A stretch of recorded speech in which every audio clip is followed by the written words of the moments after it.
Frank from Area 51 Raceway. We're here today in the track here in the track room, and I want to talk about movie cars.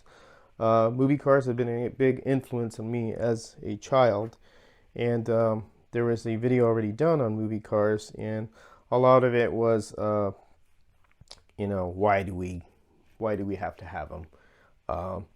Obviously, it's a connection to the past, a connection to your childhood, a connection to the movie you watched that had a vehicle, which was the hero car.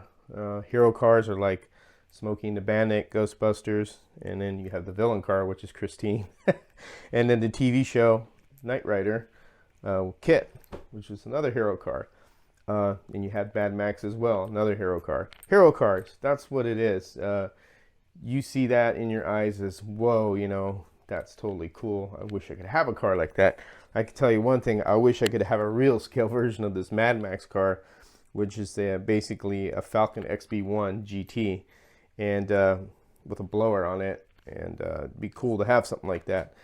Now, one of the questions was, why should we have it, and are they money makers to companies? In a sense, they are, because to me, if I could, obviously I bought the Mad Max one because it was available. I haven't bought a Knight Rider one, which I probably will later if it's still available. It just depends. I'm building my own 1/25th scale, so I'm not really worried about it if I don't get it 1/32. And I'll have my own little strobing lights as well on it. These cars are connection to, your childhood, of course. You remember them. And I could show you the ones that I built. And this is the one I built, the Christine right here. And this is a villain car. And this car took a lot of time and love to make.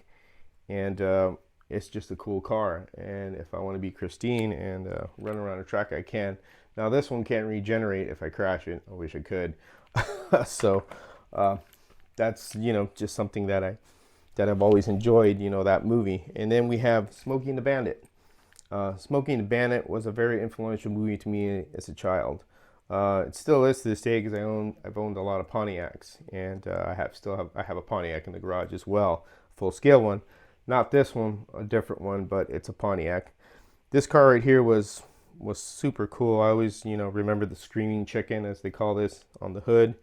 There's a lot of connection to this car, watching the movie. And when I built this, I definitely wanted to make a Burt Reynolds character in there, which I did. He's got his hat, and I don't know if his eyes and his mustache are as good. I probably should touch that up, but it is what it is. But this is a real cool car, and if I want to throw it on the track, I could run it around.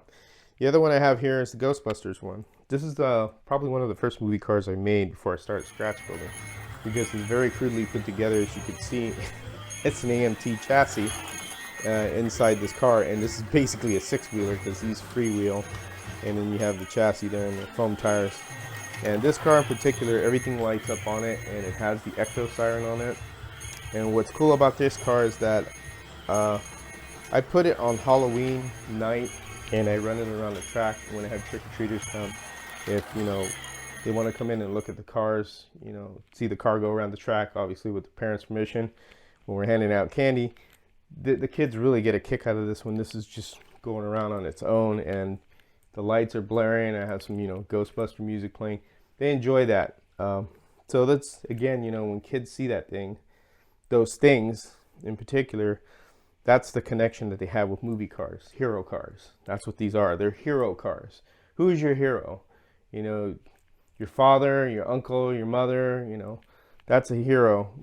Hero cars are the hero of the movie that you remember, that has that deep connection with you, which is super cool. It's a good thing. There's nothing wrong with that. But on the aspect of making money, it just for companies, it just depends how influential it was to them, and a lot of them are. These cars do make some amount of money, I believe, to people who want them.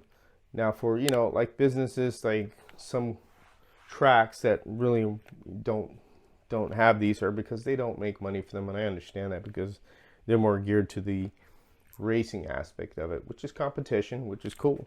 Totally cool with that. This hobby is unique and everything is different. If it was all the same, it would be very boring. It would be a very boring hobby. It wouldn't be fun at all. So it's good that everybody does things different, and this is the diversity we have in this hobby, that everybody does different things and does it a different way. If we all did it the same, like I said, it'd be boring. But again, I think movie cars are real important.